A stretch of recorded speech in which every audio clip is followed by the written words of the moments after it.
30 degree की value क्या रखा हमने। अच्छा देखो, इसको मैं और डिटेल में अच्छे से समझा देता हूँ। देखो इतना तो समझ आ गया होगा ना कि भाई कैसे क्या करना है, तो आपको कुछ मत करो। जैसे ये क्या हो गया, sin 30 डिग्री की वैल्यू कितनी। So hello everyone, welcome to the channel revolutionary doctor. I am Aman Shukla. इस वीडियो से हम स्टार्ट करने जा रहे हैं क्वेश्चन प्रैक्टिस के थ्रू रिवीजन। तो सबसे पहले हम क्वेश्चन करते रहेंगे और उसका रिवीजन हम अच्छे से करते रहेंगे। आज हम स्टार्ट करने जा रहे हैं फिजिक्स, और फिजिक्स में भी सबसे पहले मैंने टॉपिक उठाया बेसिक्स मैथमेटिक्स के क्वेश्चन। ठीक है, तो आज हम क्या कवर करेंगे एक्चुअल में, तो आज हम कवर करेंगे बेसिक्स में जैसे ट्रिग्नोमेट्रिक फंक्शंस, एंगल्स, और हम पढ़ेंगे GP series, binomial approximation, and last one जो हम पढ़ेंगे ग्राफ। तो आज का टॉपिक हमारे पास ये रहने वाला है, इसको आज हम कवर कर रहे होंगे। ठीक है, और जो डिफरेंशिएशन, इंटीग्रेशन, लॉग, ये 3 टॉपिक मैं नेक्स्ट वीडियो में लेके आऊंगा। ठीक है, तो आज हम स्टार्ट करते हैं। तो देखो सबसे पहले क्वेश्चन हमारे पास कह रहा है कि find the time of light. एक m मास का ऑब्जेक्ट है जिसको हमने ड्रॉप करा है। ड्रॉप और रिलीज का मतलब देखो सेम होता है। कभी भी क्वेश्चन में लिखा होता है ड्रॉप या रिलीज, उसका मतलब होता है कि हमारी जो इनिशियल वेलोसिटी है दैट इज इक्वल्स टू 0। ठीक है, और हम सबको पता है किसी भी चीज को जब हम ड्रॉप करते हैं तो उसका टाइम ऑफ लाइट मतलब नीचे गिरने का टाइम कितना होता है उसका, रूट में 2 टाइम्स ऑफ h अपॉन में g। ये हमारे पास g क्या है, जिस हाइट से वो ऑब्जेक्ट ड्रॉप किया गया है, और g is acceleration due to gravity. अब देखो क्वेश्चन में हमारे पास h दे रखा है 122.5 मीटर। ठीक है, और g acceleration due to gravity हम सबको पता है इसकी वैल्यू होती है 9.8 मीटर पर सेकंड स्क्वायर। ठीक है, ये एक्सेलरेशन होता है। तो जो अगर हम बात करेंगे इसमें हम क्वेश्चन के थ्रू क्या सीख सकते हैं, इस क्वेश्चन के थ्रू हम सीखेंगे इजी कैलकुलेशन करना। जैसे ये हमारे पास 122.5 है, 9.8 है, अगर हम रूट में पुट करेंगे थोड़ा कॉम्प्लिकेटेड हो जाएगा, तो हम इसको ये ना लेके अप्रोक्सीमेटली मैं इसको ये मान सकता हूँ 125, और इसको तो हम 10 मान सकते हैं। तो जब मैं इसको कैलकुलेट करूंगा, इसको पुट करूंगा वैल्यू 2 इंटू में 125 अपॉन में g आ जाएगा 10। अब देखो आप खुद सॉल्व कर लोगे, 2 5 जा 10 और 5 2 जो मतलब 25 रूट में ये आ जाएगा time of light which is equals to 5 seconds. तो हमारा टाइम ऑफ लाइट एक्चुअल में आया कितना, 5 सेकेंड।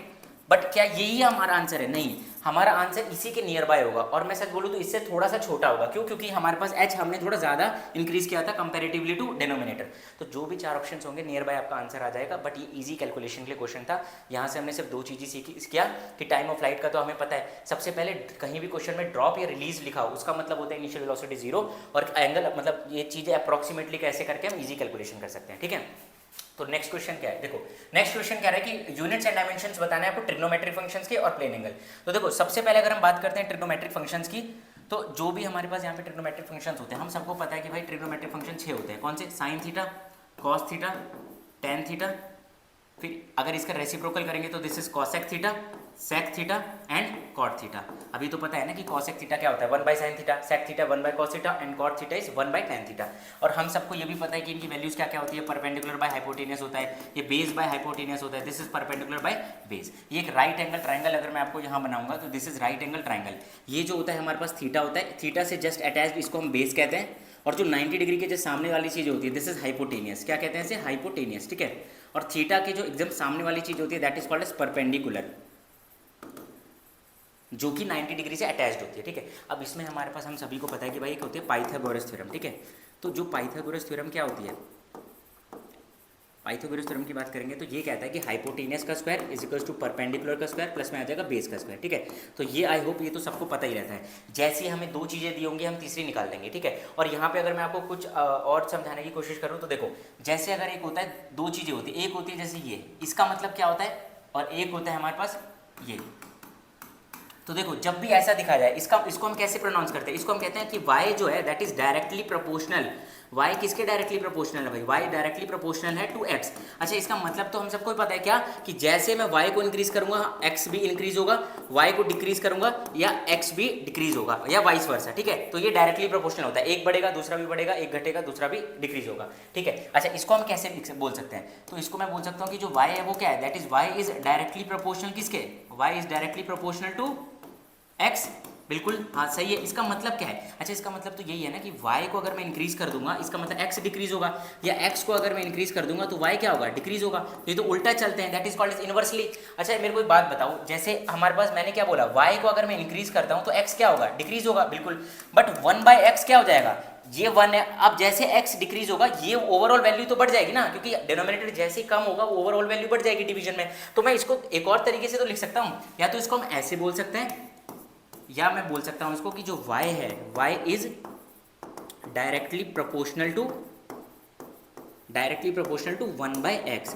y बढ़ाऊंगा तो तो 1/x भी इंक्रीज होगा बट x डिक्रीज हो जाएगा, ठीक है। तो आई होप ये समझ आ गया होगा कि y इज डायरेक्टली प्रोपोर्शनल होता है और इसको हम दो तरीके से बोल सकते हैं कि y is inversely proportional to x और y is directly proportional to 1/x, ठीक है। अब देखो ये जो भी हमारे पास ट्रिग्नोमेट्रिक फंक्शंस होते हैं, याद क्या रखना है आपको, जो भी ट्रिग्नोमेट्रिक फंक्शंस होते हैं ये यूनिट और डायमेंशन लेस होते हैं, ना ही इनकी कोई यूनिट होती है ना ही इनकी कोई डायमेंशन होती है, ठीक है। तो ये यूनिट और डायमेंशन लेस होता है। ये हमारे पास था ट्रिग्नोमेट्रिक फंक्शंस का। अच्छा, इसमें आपको ना कुछ फॉर्मूलेज भी आइडेंटिटीज याद रखनी होती है, तो मैं वो बताने जा रहा हूँ, ठीक है। देखो सबसे पहले अगर मैं बात करूँगा, एक फॉर्मूला होता है हमारे पास साइन ए प्लस बी का। अच्छा, ये ए प्लस बी क्या है, एंगल्स। जैसे अगर क्वेश्चन आ जाता है कि साइन 120 डिग्री की बताओ वैल्यू, तो 120 डिग्री को हम कैसे स्प्लिट करके लिख सकते हैं, 90 + 30 डिग्री या 60 + 60 डिग्री, और भी कॉम्बिनेशन हो सकते हैं। बट ये स्टैंडर्ड वाली चीज़ें आपको समझ आ रही है, जब भी हमें तो 90 तक वैल्यूज पता है सबकी, तो जैसे ही क्वेश्चन आते हैं ऐसे कि 120 की बताओ, साइन 135 डिग्री बताओ, साइन 150 डिग्री बताओ, तो उसके लिए हम ये आइडेंटिटीज यूज करेंगे, ठीक है। तो देखो इसका फॉर्मूला क्या होता है, ये एंगल्स हैं। साइन एक अच्छा आदमी है ऐसे मान के चलते हैं, तो इसका फॉर्मूला होता है sine A into cos B, यहाँ पे प्लस है तो यहाँ पे भी plus, sine B into cos A. अगर यहाँ माइनस आता तो यहाँ पे भी माइनस आ जाएगा। और दूसरा फॉर्मूला की बात करेंगे तो हो जाएगा कॉस ए प्लस बी। अच्छा, कॉस इतना अच्छा आदमी नहीं है कंपेरेटिवली टू साइन, क्यों, क्योंकि थोड़ा सेल्फिश है, पहले एंगल ले लेगा दोनों, cos A into cos B. अब यहाँ पे प्लस है तो यहाँ पे माइनस, फिर आ जाएगा साइन ए इंटू में साइन बी, ठीक है। अब अगर यहाँ पे माइनस होता तो यहाँ पे क्या आ जाता, प्लस आ जाता। अब अगर हम बात करेंगे टेन की, तो टेन ए प्लस बी का फॉर्मूला क्या होता है भाई, ten A plus tan B upon में 1 माइनस में ten A into tan B, ठीक है। अब सारे फॉर्मूलेज हम यही लिख लेते हैं। जैसे देखो एक फॉर्मूला होता है, हम सबने पढ़ा होता है कि साइन स्क्वायर थीटा प्लस में आ जाएगा cos square theta that is equals to 1, ठीक है।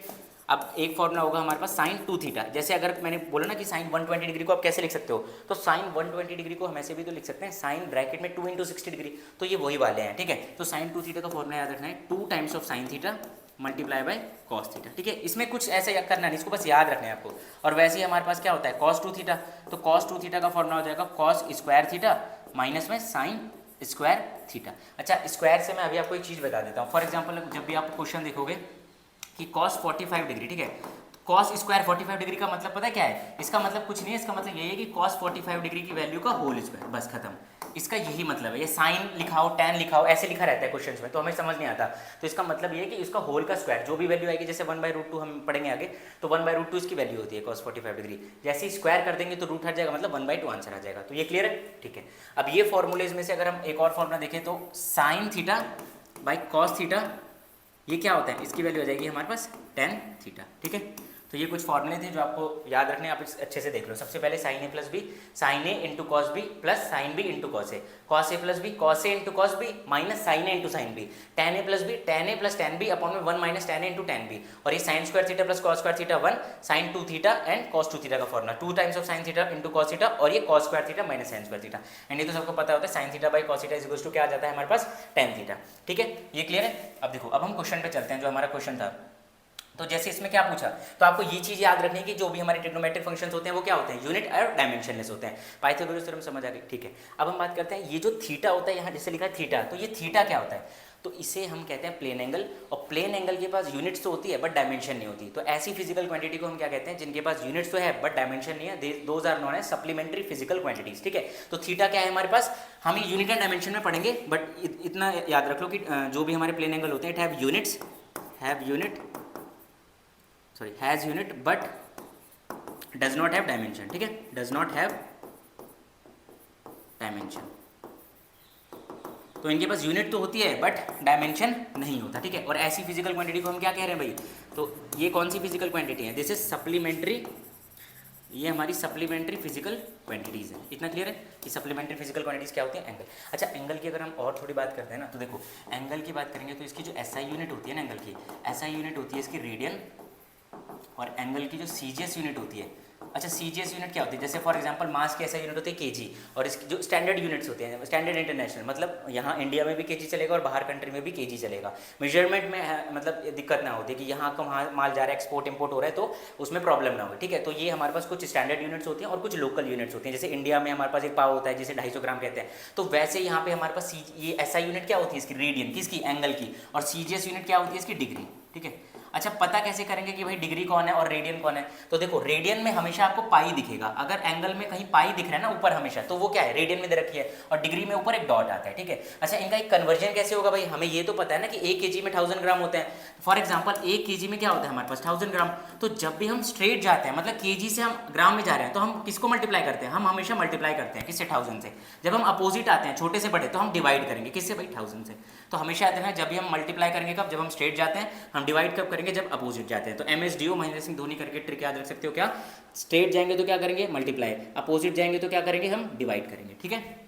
वैसे अपने अपना तरीका होता है बहुत सारी चीज़ याद करने का, बट ठीक है। देखो एंगल कन्वर्जन की बात करेंगे तो देखो हम क्या बनने जा रहे हैं भाई सब, डॉक्टर, आप सब भी डॉक्टर बनने जा रहे हो। तो डॉक्टर की बात करेंगे तो जब भी डिग्री से रेडियन जाओगे तो आप क्या मल्टीप्लाई करोगे, पाई बाई 180 से। और जब भी रेडियन से डिग्री जाओगे तो आप किससे डिवाइड करोगे, या मल्टीप्लाई करोगे, डिवाइड भी करोगे पाई बाई 180 से। तो ये क्या हो जाएगा हमारे पास, 180 बाई पाई से मल्टीप्लाई करना होगा। तो एक ही चीज़ है क्या, जब भी डिग्री से रेडियन जाएंगे तो मल्टीप्लाई करेंगे पाई बाई 180 से, रेडियन से डिग्री आएंगे तो मल्टीप्लाई करेंगे 180 अपॉन पाई। क्लियर है? अच्छा तो इतना समझ आ गया कि हमारे पास ट्रिग्नोमेट्रिक फंक्शंस क्या होता है, यूनिट एंड डायमेंशनलेस होता है। प्लेन एंगल की बात करेंगे, इनके पास यूनिट्स तो होती है बट डायमेंशन नहीं होते, इसलिए इसे हम कहते हैं सप्लीमेंट्री फिजिकल क्वांटिटी।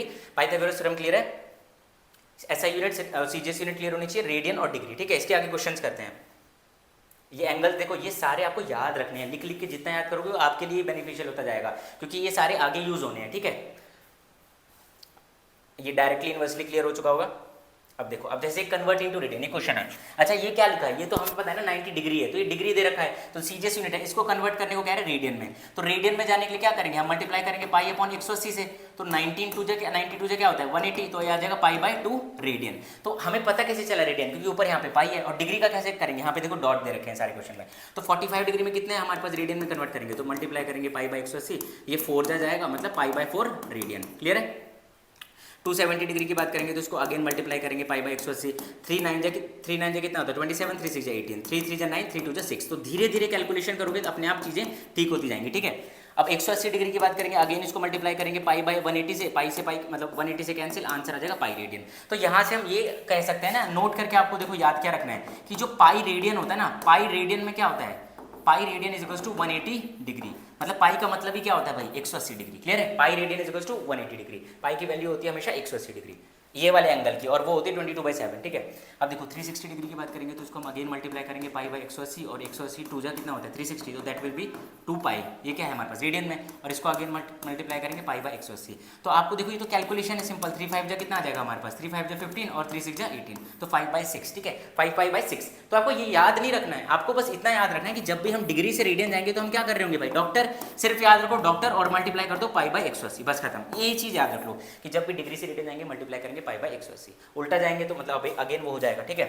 अच्छा एक और चीज़ में बहुत दिक्कत होती है, कंफ्यूजन होती है क्वेश्चंस में। देखो जैसे अगर लिखा है a by B by C by D, अच्छा इसको कैसे सॉल्व करते हैं, आपको कुछ नहीं करना, ये ले जाओ ऊपर, उल्टा करके इसको ऊपर ले जाओ तो क्या हो जाएगा a अपॉन में b, इसको मल्टीप्लाई कर दो आप d बाई सी से। बस एक ये चीज़ है जिसमें बहुत दिक्कत होती है। और लास्ट है हमारे पास a अपॉन में b बाई सी। अच्छा इसको कैसे करेंगे, इसमें भी आपको कुछ नहीं करना है, इसको सबसे ऊपर ले जाओ, मतलब a by B multiply by C, ठीक है। तो ये आपको याद रखना है। आई होप अब तक क्लियर हो चुका होगा, ठीक है। अब देखो, अब हम जैसे एंगल का तो क्लियर हो चुका है कि भाई एंगल्स में क्या होता है, क्या नहीं, degree, radian, supplementary physical quantity. अब हम थोड़े क्वेश्चन स्टार्ट करते हैं किसके, हमारे पास जो हमने फॉर्मूलेस पढ़े वो सारी चीज़ें। अच्छा इससे पहले अगर मैं आपको वैल्यूज बताना चाहूँ तो हम सबको पता है कि भाई साइन थीटा कॉस थीटा और टेन थीटा की वैल्यूज क्या कैसी होती है, मतलब 0 degree, 30 degree, 45 degree, 60 degree and 90 degree. यहाँ तक तो हम सबको याद रहता है, और किसी को याद नहीं है तो देख लो कैसे। देखो साइन 0 डिग्री की वैल्यू 0 होती है, साइन 30 डिग्री की value half, sine 45 degree 1/√2, sine 60 degree √3/2 और साइन 90 डिग्री 1।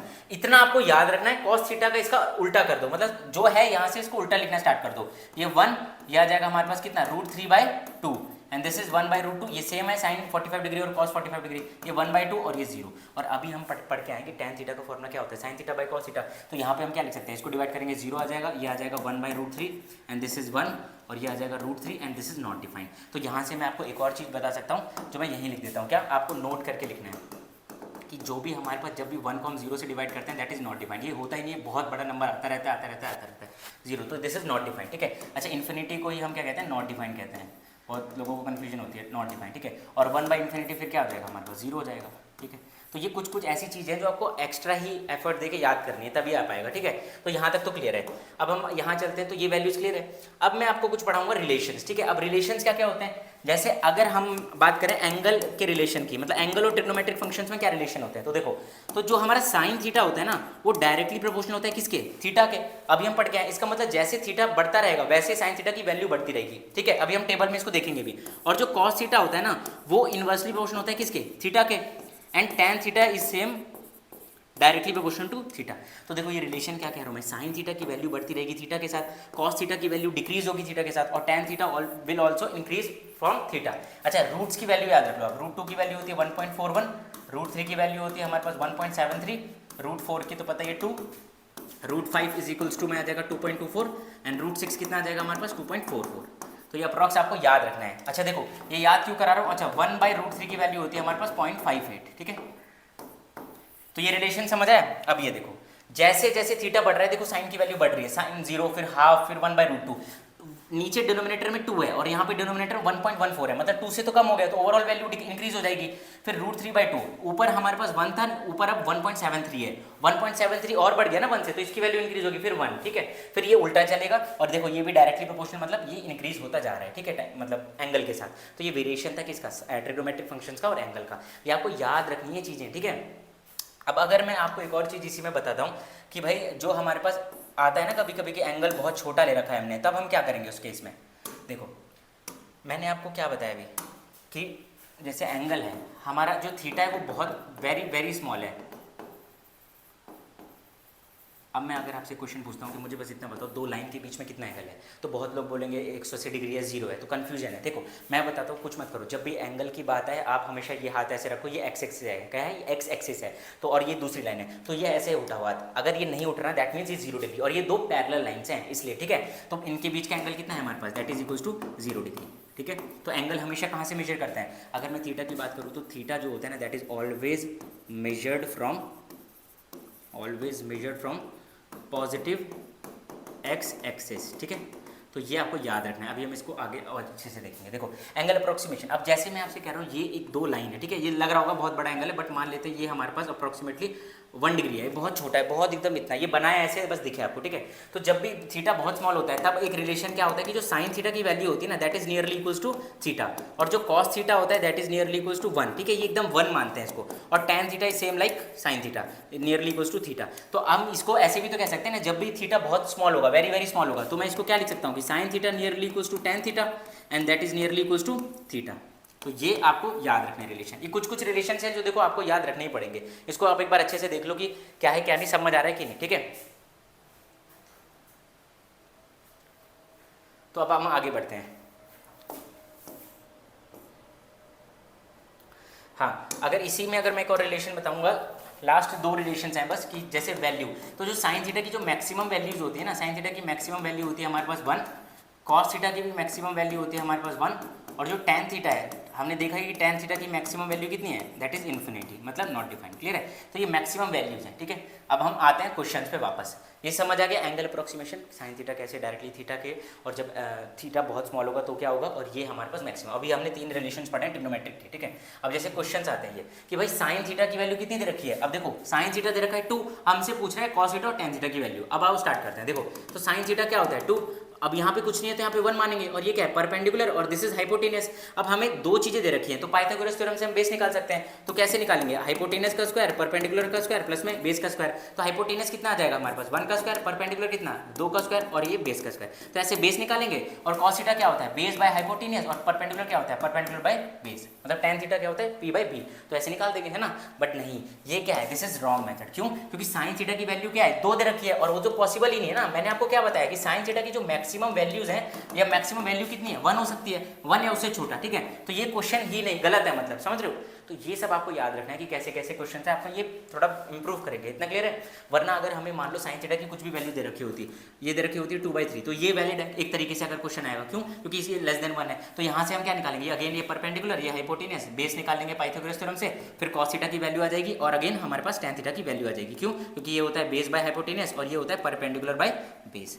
तो अब समझ आ गया, ठीक है। अब हम आगे बढ़ते हैं। अब देखो, अब हम स्टार्ट करने जा रहे हैं कि एक्चुअल में मोर देन 90 डिग्री वैल्यूज कैसे निकालते हैं, ठीक है। तो मोर देन 90 डिग्री से वैल्यू निकालने के लिए अगर मैं आपको एक फॉर्मूले से बताऊं तो उससे पहले मैं आपको एक क्वाड्रेंट चीज सिखा देता हूं। क्या क्वाड्रेंट? देखो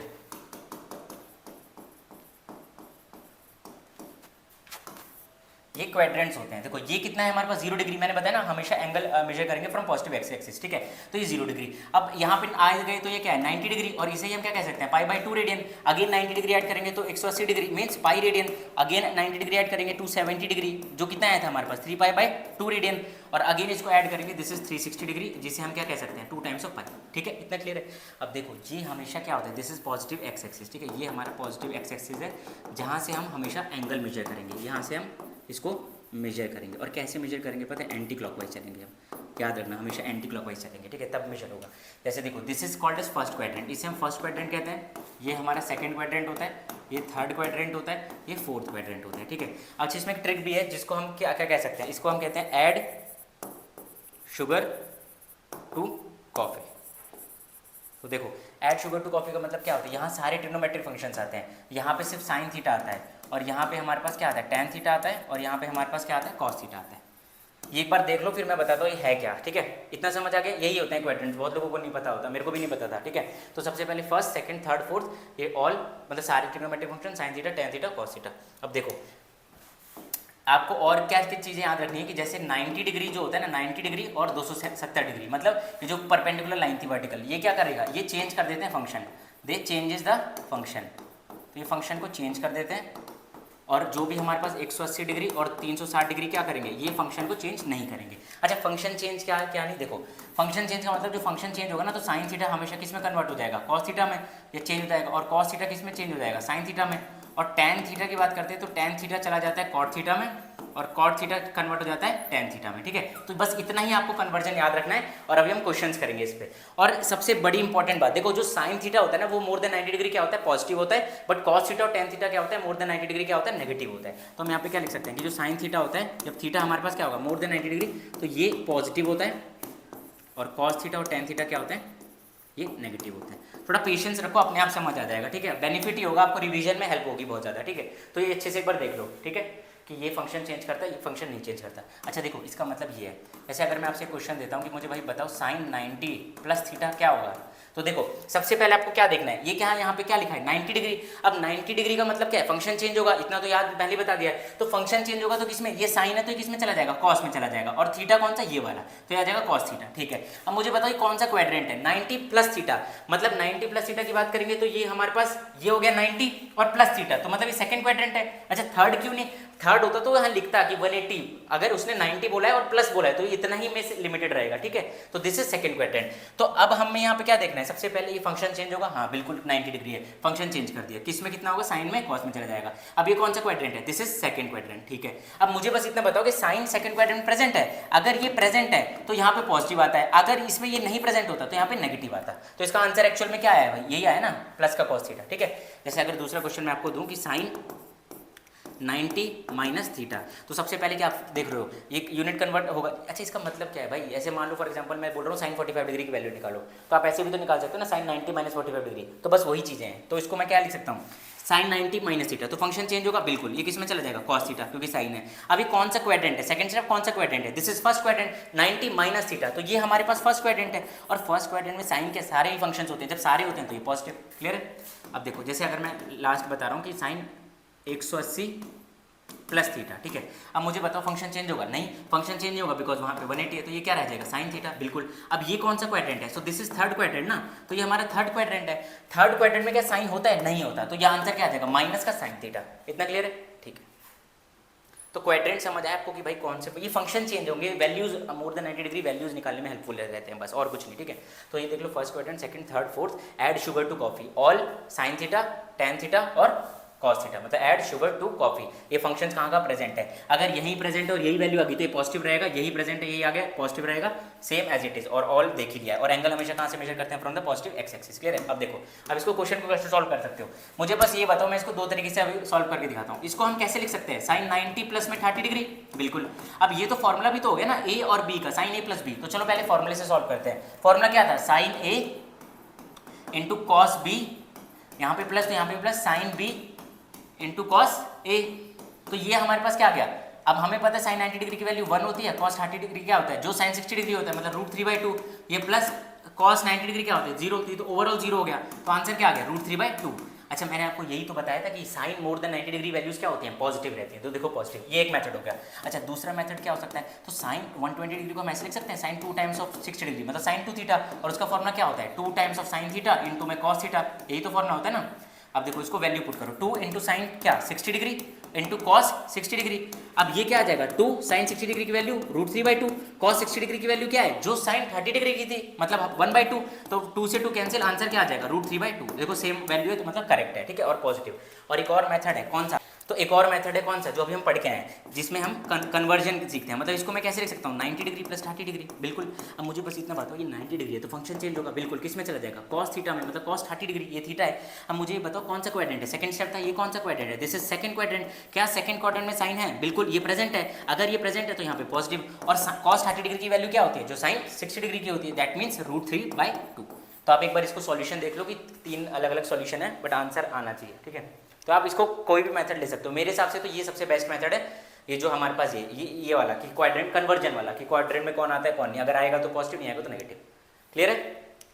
तो देखो साइन 150 डिग्री की वैल्यू, तो साइन 150 डिग्री की वैल्यू हम कैसे पुट कर सकते हैं, एक तो फॉर्मूला लगा के कैसे साइन 90 + 60 लिख सकते हैं इसको, है ना, 90 + 60 तो साइन a + b, एक वैसे कर सकते हैं, और दूसरा कैसे कर सकते हैं भाई साइन 90 डिग्री प्लस 60 डिग्री, इसको मैं ये भी तो कह सकता हूँ ये 90 डिग्री है, बिल्कुल फंक्शन चेंज होगा, बिल्कुल, तो ये फंक्शन किस में चला जाएगा cos 60 डिग्री, ठीक है। अब ये कौन सा क्वाड्रेंट है, दिस इज सेकंड क्वाड्रेंट, बिल्कुल ये सेकंड स्टेप है, ठीक है, तो ये सेकंड क्वाड्रेंट है। और थर्ड स्टेप क्या है, क्या ये फंक्शन इसमें प्रेजेंट है, बिल्कुल, अगर ये प्रेजेंट है तो ये पॉजिटिव, अगर एब्सेंट हो तो नेगेटिव, तो आंसर क्या आ जाएगा, अगेन क्या आएगा, मतलब cos 60 डिग्री क्या होता है जो साइन 30 डिग्री होता है मतलब प्लस का हाफ। इतना क्लियर है, इससे भी आंसर सेम आ जाएगा, देखो करते हैं साइन a + b, तो ये आ जाएगा sine a into cos b, यहाँ पे प्लस तो यहाँ पे भी प्लस, फिर sine b into cos a।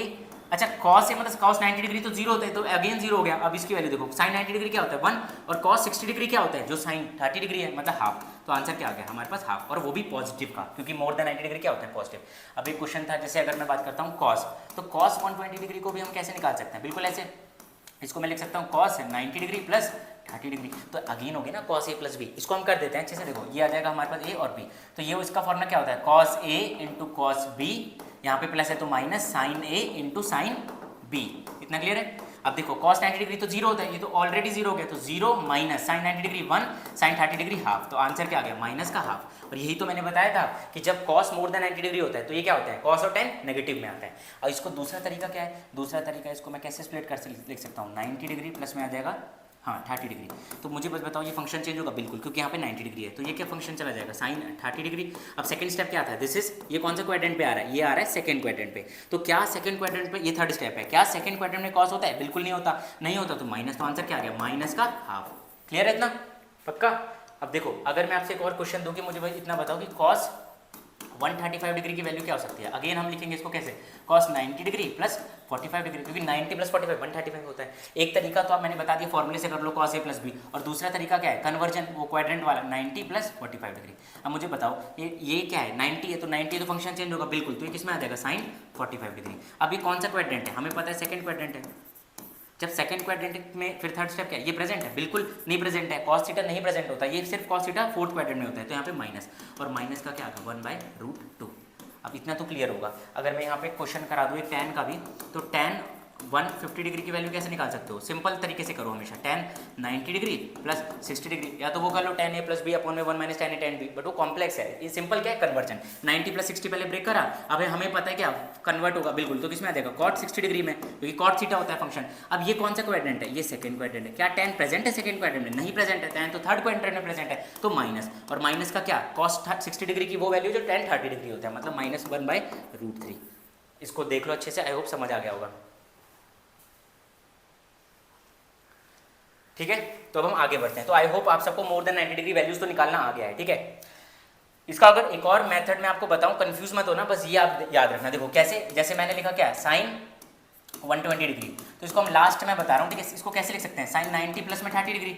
आप कुछ मत करो, आप इसको इससे माइनस कर दो। क्या आया, साइन जब 90 में से 30 माइनस करेंगे 60 डिग्री, और इसकी वैल्यू चुपचाप यहाँ पे लिख दो। क्या, हमें पता है साइन 60 डिग्री होता है √3/2। और यहाँ प्लस माइनस का ध्यान रखना है, क्या याद रखना है कि साइन मोर देन 90 तो हमेशा पॉजिटिव रहता है, तो इसलिए पॉजिटिव। अगर कॉस होता, जैसे यहाँ पे होता मान लो कॉस 120 डिग्री, तो आप इसको डिफरेंट मेथड से कैसे कर सकते हैं, आप कुछ मत करो, इसको स्प्लिट कर दो पहले, 90 प्लस 30 लिख दो, ठीक है। अब इसको इससे माइनस कर दो, तो माइनस करके क्या आ गया, अगेन 60 डिग्री। अब कॉस की 60 पे वैल्यू कितनी होती है, तो कॉस 60 वैल्यू होता है हाफ। अब हमें पता है ना मोर देन 90 तो ये नेगेटिव होता है, तो यहाँ पे आ जाएगा नेगेटिव का हाफ, ठीक है। वैसे अगर मैं लिख दूँ आपको tan 135 डिग्री की वैल्यू बताओ, तो आप कुछ मत करो भाई, सिंपल ये मेथड देखो, 90 डिग्री प्लस 45 डिग्री, आप इसको इससे माइनस कर दो, इससे माइनस करोगे 45 डिग्री, और tan 45 डिग्री होता है 1, और हमें पता है मोर देन नेगेटिव है, मतलब मोर देन 90 माइनस में, तो आंसर क्या आ गया नेगेटिव का 1। क्लियर है। तो ये तरीके हैं, आपको कुछ भी मतलब देख सकते हो। आई होप आपको इतना तो समझ आया होगा जितना मैंने पढ़ाया, ठीक है। अब हम आगे बढ़ते हैं, तो वैल्यूज़ तो क्लियर हो गई होंगी ना। अगर हम आगे की भी वैल्यूज़ लिखें, जैसे ये आ जाएगा 120 डिग्री, 135 डिग्री और ये 150 डिग्री। इसकी वैल्यूज़ अगर याद तो देखो आपको आना चाहिए, ऐसा ही नहीं आप रट नहीं सकते हो कि बहुत फिर कॉम्प्लेक्स है भूल जाओगे। तरीका याद रखो, और ईजिएस्ट वे जो अभी मैंने बताया लास्ट बता रहा हूँ कि जैसे tan 120 डिग्री कैसे 90 प्लस 30 डिग्री लिख दो, इसको इससे माइनस कर दो, क्या आ गया 60 डिग्री, और tan 60 डिग्री कितना होता है हमारे पास √3। अब हमें पता है माइनस √3 होगा, क्यों, क्योंकि मोर देन 90 नेगेटिव रहते हैं, क्लियर है। बट आप ये तरीका सीख लो क्वाड्रेंट वाला या कोई सा भी, जिससे क्या होगा ना आपको हेल्प मिलेगी। यहाँ में एक तरीका और बताते हैं क्या, कि ये इसको मिरर मान लेते हैं। क्या मान लेते हैं, मिरर। और मिरर में हमें पता है image distance equals to object distance होता है, तो यहाँ की ये वैल्यू, इसकी ये वैल्यू, इसकी ये वैल्यू, ऐसे लिखते जाओ। मतलब इसकी वैल्यू कितनी होगी 1/√2, इसकी माइनस का 1/√2, इसकी अगेन माइनस का, सॉरी गलती होगी, थोड़े से मिस्टेक, एक सेकेंड। देखो ये है, जैसे ये है ना इतना, तो ये आ जाएगा प्लस का √3/2, दिस इज माइनस का 1/2 और दिस इज माइनस का √3। अब ये इसकी वैल्यूज हैं, क्या मतलब ये आ जाएगा प्लस का 1/√2, ये आ जाएगा माइनस का 1/√2, ये आ जाएगा माइनस का 1, और ये इसका मतलब 1/2 माइनस का √3/2 एंड अगेन माइनस का 1/√3। तो आपको एक डिफरेंस तो दिख ही रहा है ना कि ये मोर देन क्या, ये मोर देन क्या है हमारे पास 90 डिग्री नेगेटिव में, और ये पॉजिटिव में। तो ये आपको याद रखनी है वैल्यूज, ठीक है। Sine theta, cos theta, tan theta. I hope values तो क्लियर हो गई होंगी, ठीक है। और अगर कुछ इंपॉर्टेंट वैल्यूज जो होती है ना वो आपको अलग से याद रखना है, क्या कि cos पाई की जो वैल्यू होती है ना दैट इज इक्वल्स टू -1, और cos 2π वैल्यू कितनी होती है, ये होती है 1। ये बहुत काम आएगा अल्टरनेटिंग करंट में, अभी से याद रख लोगे तो बहुत अच्छा है, ठीक है। कि cos पाई की वैल्यू क्या होती है और cos 2π की वैल्यू क्या होती है। और जो sin n टाइम्स ऑफ पाई होता है ना दैट इज इक्वल्स टू 0। हमेशा याद है ना sin n टाइम्स ऑफ पाई क्या होगा 0। तो इतना तो देखो आपको याद रखना ही पड़ेगा। और कुछ और भी वैल्यूज हैं, अगर मैं यही बता देता हूँ तो ठीक है याद रख लो। देखो जो sin 37 डिग्री होता है ना वही क्या होता है cos 53 डिग्री होता है, और उसकी वैल्यू क्या होती है। देखो मुझे बस इतना बताओ, sin थीटा ये क्या है, साइन के सामने 3 है तो ऊपर लिख दो 3/5, बस ये याद रखना, ठीक है। और दूसरी वैल्यू क्या है, साइन 53 डिग्री की जो वैल्यू होती है वही क्या होती है cos 37 डिग्री होता है। अब देखो ये थीटा बड़ा है ना, और मैंने बताया ना साइन थीटा डायरेक्टली थीटा, तो इससे भी बड़ी वैल्यू आएगी। यहाँ पे देखो 3 दूर है साइन के, तो ये याद करने का तरीका है, साइन के 3 दूर है तो यहाँ पे आ जाएगा 4/5 ये, ठीक है। और यही ये tan की 2 वैल्यूज याद रखनी, क्या कि जो tan 37 डिग्री होता है ना दैट इज 3/4, और tan 53 डिग्री की वैल्यू क्या याद रखनी है आपको 4/3। अच्छा इसका ना राइट एंगल ट्राइंगल भी होता है, उससे भी निकाल सकते हो, बट ये याद रख लोगे तो बेनिफिट है ना यार। जो चीज़ें याद रखने से काम चल जाए तो उसको हमेशा याद ही रखना चाहिए। और याद कैसे करोगे, लिख लिख के। तो ये समझ आया कि साइन थीटा ये छोटा है ये बड़ा है, डायरेक्टली प्रोपोर्शनल थीटा, ये वैल्यू कम है ये वैल्यू ज़्यादा है। जो साइन 53 डिग्री की है वही वैल्यू cos 37 डिग्री की है, जो साइन 37 है वही cos 53 है, और इसका अलग चलता है, ठीक है। तो ये 6 वैल्यू 1 2 4 ही वैल्यूज़ हैं, और ये सब आपको याद रखना है। तो इसको आप अच्छे से लिख लो, देख लो अच्छे से क्या है क्या नहीं, ठीक है। तो हम मेरे हिसाब से सारी वैल्यूज़ हमने अच्छे से कवर कर ली कि कैसे आप मोर देन 90 भी निकाल सकते हो, कैलकुलेट कर सकते हो, ठीक है। तो चलो अब आगे बढ़ते हैं। ये देखो एक रिवीजन फॉर्मेट है, और जो आपको डाउट है उसमें हेल्प हो रही है, ठीक है। क्योंकि पढ़ा तो आपने पहले ही होगा, ऑलरेडी पढ़ लिया होगा ये सब तो, बट जिसको जैसे थोड़ी बहुत दिक्कत होती है बेसिक्स में तो ये मस्ट वॉच वीडियो है भाई उन सब के लिए, ठीक है, ताकि इसमें सबको अच्छे से समझ आ जाएगा।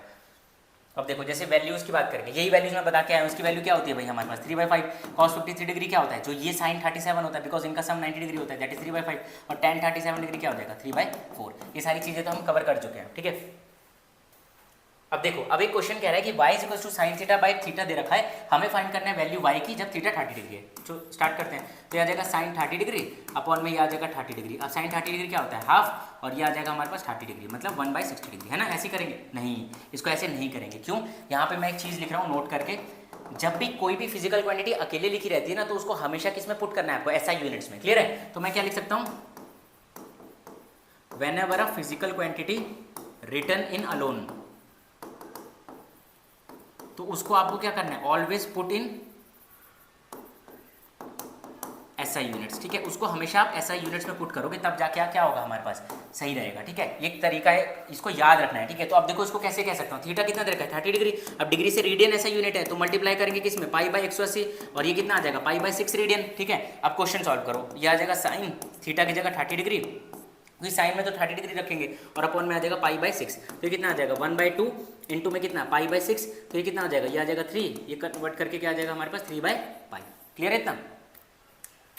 साइन 30 डिग्री की वैल्यू क्या रखा हमने। अच्छा देखो इसको मैं और डिटेल में अच्छे समझा देता हूँ। देखो इतना तो समझ आ गया होगा ना कि भाई कैसे क्या करना है, तो आपको कुछ मत करो। जैसे ये क्या हो गया साइन 30 डिग्री की वैल्यू कितनी होगी हमारे पास, ये 1/2 लिख दिया, ठीक है। अगर मैं इसको लिख दूंगा ऐसे पाई बाई 6, क्योंकि नीचे था ये, कुछ मत करो, a/b/c/d करो, इसको उल्टा लिख दो, मतलब 1/2 इंटू में आ जाएगा 6 अपॉन में पाई, सिंपल 2 3 6, तो आ जाएगा 3 अपॉन में पाई, क्या वैल्यू जाके किसकी पाई की। इतना याद है, इतना समझ आएगा, ये इसलिए बताया था, इसमें बहुत कन्फ्यूजन होती है, ठीक है। तो ये तरीका है, इसको देख लो अच्छे से,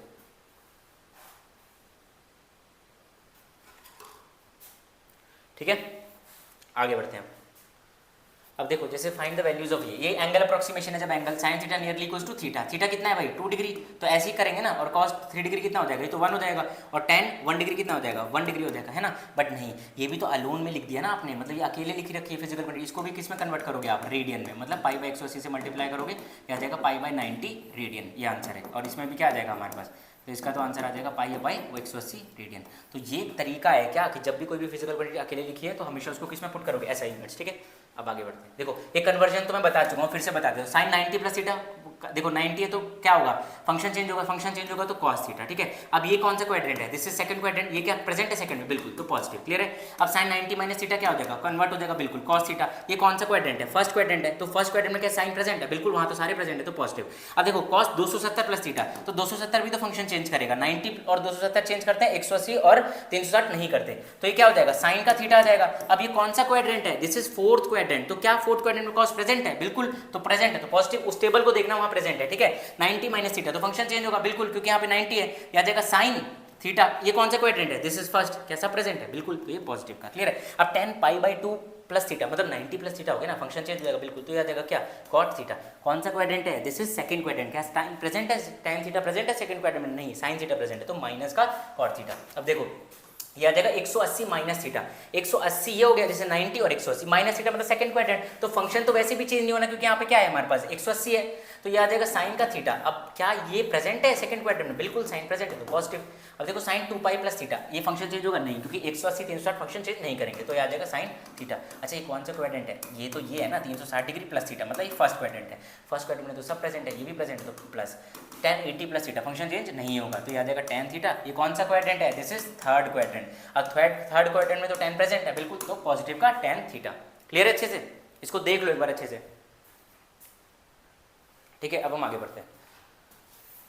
तो अब देखो हाँ एक और चीज इसमें मैं इस क्वेश्चन के थ्रू मैं क्या समझा रहा हूँ, जब भी ऐसा क्वेश्चन है ना, तो देखो जो साइन माइनस का थीटा होता है ना, वो आ जाता है माइनस का साइन थीटा, ये वैल्यूज होती है, क्योंकि साइन थीटा इवन फंक्शन नहीं है। बट जो कॉस थीटा होता है ना, देखो कॉस ब्रैकेट में माइनस थीटा, तो ये आ जाएगा प्लस का कॉस थीटा, क्यों, क्योंकि जो कॉस थीटा है ना ये इवन फंक्शन होता है, कॉस थीटा क्या याद रखना है आपको, इवन फंक्शन है, तो ये हमेशा क्या आएगा पॉजिटिव में रहता है, ठीक है। किसमें, मतलब मोर देन 90 डिग्री में नहीं, इस फॉर्मेट में, जब कॉस के ब्रैकेट में माइनस थीटा है तो ये आ जाएगा प्लस कॉस थीटा, ठीक है। ये आपको याद रखना है। जैसे इसकी वैल्यू क्या हो जाएगी, फिर ये आ जाएगा माइनस का साइन 30 डिग्री, मीन्स ये आ जाएगा माइनस का हाफ, इसकी वैल्यू नहीं है, साइन 30 डिग्री की वैल्यू नहीं है, ये साइन माइनस 30 डिग्री की वैल्यू है। क्लियर है, क्योंकि मैक्सिमम वैल्यू तो 1 हो सकती है। अब देखो साइन 120 डिग्री, अगेन मैं एक बार बस लास्ट टाइम करा देता हूँ, 90 डिग्री प्लस 30 इसको लिख सकते हैं, a प्लस बी फॉर्मेट लगा दो, इसको इससे माइनस करो, कितना आ गया 60 डिग्री, तो साइन 60 डिग्री की वैल्यू लिख दो क्या, √3/2। हमें पता है पॉजिटिव रहता है मोर देन 90 डिग्री, तो लिख दिया, बस खत्म। और ये वही चीज़ है, इसको क्या लिख दोगे आप, डायरेक्ट कॉस 30 डिग्री, क्योंकि दैट इज इवन फंक्शन, और कॉस 30 डिग्री की वो वैल्यू होती है जो साइन 60 डिग्री की होती है, दैट इज √3/2।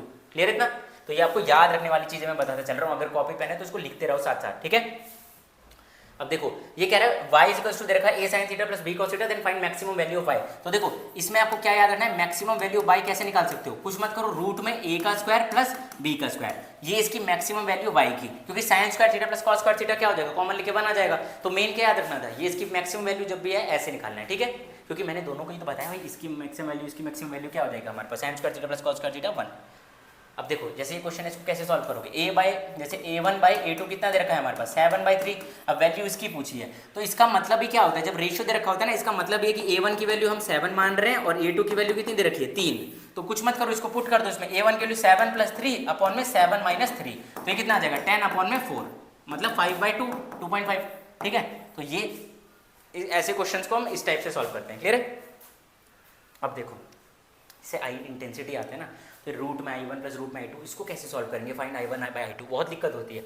ऐसे जब भी क्वेश्चन आते हैं आप कुछ मत करो, आप क्रॉस मल्टीप्लिकेशन करो, मतलब इसको इससे मल्टीप्लाई करो, इससे मल्टीप्लाई करो। ठीक है, तो ये क्या हो जाएगा हमारे पास, ये आ जाएगा 3 रूट में आ जाएगा हमारे पास i1 प्लस 3 रूट में आ जाएगा i2 and that is equals to 5 root में i1 माइनस 5 रूट में i2। इतना क्लियर है? अब i1 को एक तरफ, i2 को एक तरफ, तो i1 यहाँ पे इसको 3 को i1 को इधर ले जाओ और इसको इधर ले जाओ। ठीक है, तो ये क्या आ जाएगा हमारे पास, this is 5 root i2 plus 3 root i2 is equals to 5 root i1 minus 3 root i1। अब देखो 5 और ये कॉमन लेंगे रूट i2 को, तो ये आ जाएगा 8 रूट में i2 और ये कितना हो जाएगा, कॉमन लेंगे रूट में i1, तो दैट इज 2 ब्रैकेट में मतलब सिंपल रूट में i1। इतना क्लियर है?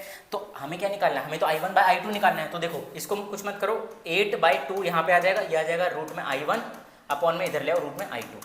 अच्छा, यहाँ आपको जो सीखना है ना, क्या सीखना है, देखो जब अगर मान लो मैं कह रहा हूँ y square directly proportion x की, ठीक है, या इसको a मानो, जैसे मैं आपसे कह रहा हूँ कि y की पावर a डायरेक्टली प्रोपोर्शन है x की। ठीक है, तो जब भी y की पावर होती है ना कुछ, तो जो भी पावर है उधर ले जानी है, तो क्या करोगे, जब भी पावर उधर जाएगी 1/, के फॉर्मेट में जाएगी, मतलब 1 के नीचे आएगी, ऐसे 1/, फॉर्मेट में। तो जैसे अगर मान लो मैं कह रहा हूँ y square directly proportion x है, तो ये उधर जाएगा तो क्या हो जाएगा, x की पावर 1/2, और 1/2 ही तो हमारे पास रूट होता है, तो रूट x, तो ये आपको याद रखना है। ठीक है, तो इसको हम कैसे सॉल्व कर सकते हैं, ये कुछ मत, इसको हम दोनों तरफ या तो स्क्वायर कर दो, या अगर स्क्वायर नहीं करना चाहिए तो 4 हो जाएगा 4। इसको मैं ऐसे लिख सकता हूँ i1 बाई i2 की पावर हाफ, क्योंकि रूट का मतलब हाफ होता है, तो ये पावर जब मुझे उधर भेजनी है तो क्या होगा, 4 1/, के फॉर्मेट में जाएगी जब भी पावर इधर जाएगी, तो 1/2 is equals to i1 by i2। अब ये 2 उधर ऊपर चला जाएगा, तो 4 की power square is equals to i1 by i2, मतलब i1 बाई i2 की वैल्यू कितनी आ रही है हमारे पास, दैट इज 16। एक तो ये तरीका है कि भाई उधर ले जाओ पावर, या कुछ मत करो, दोनों तरफ स्क्वायर कर दो, क्योंकि जैसे देखो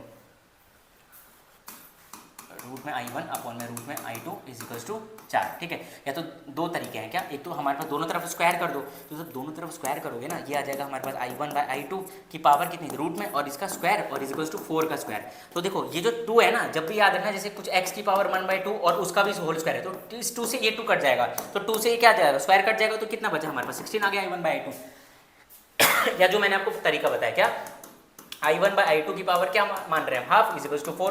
अब मैंने बताया ना y स्क्वायर या y की पावर जब भी a होती है डायरेक्टली प्रोपोर्शनल होता है, तो वो हमेशा उसकी 1/a के फॉर्मेट में जाएगा, तो ये क्या आ जाएगा i1 बाई i2, ये आ जाएगा 4 1/1/2, क्योंकि 1/, के फॉर्मेट में पावर आ गई, तो ये जब पावर आएगी तो ऊपर 2 चला जाएगा, तो ये क्या आ जाएगा 16 आंसर है। क्लियर है? तो ये दो तरीके हैं इजी कैलकुलेशन के, आप देख लो अच्छे से। ठीक है, और ये छोटी छोटी चीजें हैं जो बहुत दिक्कत होती है, मतलब बहुतों के रिलेटेड होती है। ठीक है, तो अच्छे से इसको देखते रहो। ठीक है,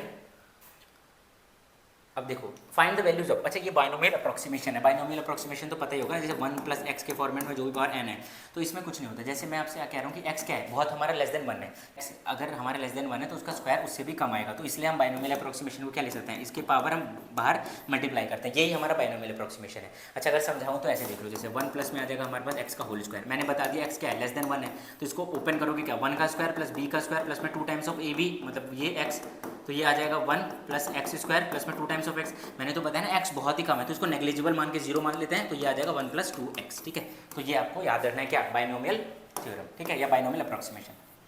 क्वेश्चन देख लेते हैं, जैसे रूट में 99 कैसे लिख सकते हो, कुछ मत करो, इसको आप ऐसे लिख सकते हो 100 माइनस 1 की पावर में आ जाएगा हाफ। ठीक है, अब जब भी पावर ये 100 को बाहर लेके जाओगे ना, तो उसकी पावर अप्लाई होगी इसमें, तो मतलब ये 10 हो जाएगा, कि 100 का स्क्वायर रूट मतलब 10 होता है, तो ये आ जाएगा 1 और माइनस में 1 क्या की बार हाफ। बट जब ये अंदर आएगा तो क्या होगा, जब ये अंदर आएगा तो ये 100 हो जाएगा, तो 100 हो जाएगा, तो इसलिए हम इसको यहाँ पे ऐसे 100 मल्टीप्लाई करेंगे, तो ये क्या आ गया 10 और ये आ गया 1 माइनस, अब देखो ये फॉर्मेट वही तो आ गया 1 प्लस एक्स या 1 माइनस एक्स का, किसमें, इसमें ये जो होना चाहिए ना, x should be less than 1, इसके फॉर्मेट में लाना है आपको, तो देखो आ गया। तो कुछ मत करो, जो पावर है उसको बाहर अंदर मल्टीप्लाई कर दो, ये आ जाएगा हमारे पास 100।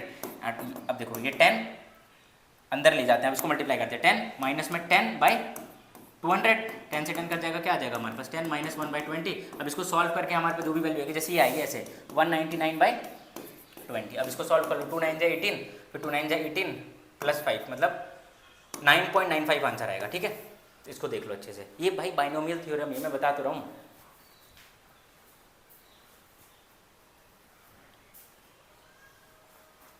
ठीक है। वैसे ये क्वेश्चन होंगे, ये बाइनोमियल थ्योरम हम उसमें यूज करते हैं, जो एक्सेलरेशन ड्यू टू ग्रेविटी है ना, उसमें जब हम जी निकालते हैं at height h from the surface of earth, तो उसमें हम यूज करेंगे, हम करेंगे इसको अच्छे से, ठीक है। अब देखो जैसे आर इक्वलेंट है, ये हमारे पास आ जाता है जीपी सीरीज, ठीक है। तो देखो दो तरीके की सीरीज होती है, जीपी सीरीज, एपी सीरीज। तो जीपी सीरीज से याद रखनी है क्या, इसमें हम सेम नंबर से क्या करते हैं, ज्योमेट्रिक है, जैसे बायोलॉजी में पढ़ते हैं ना ज्योमेट्रिक ग्राफ जो आता है, इसमें सेम नंबर से हम मल्टीप्लाई करते चलते हैं, इसमें सेम नंबर से क्या करते हैं, मल्टीप्लाई करते हैं। जैसे 1 आ गया, 1/4 आ गया, 1/16 आ गया, 1/64, ऐसे ऐसे कर करके सेम नंबर से हम मल्टीप्लाई कर रहे हैं। और यहाँ पे इसका जो सम निकालते हैं हम, इसका सम का फॉर्मूला क्या होता है, एस इन्फिनिटी का फॉर्मूला होता है a अपॉन में 1 माइनस आर, ठीक है।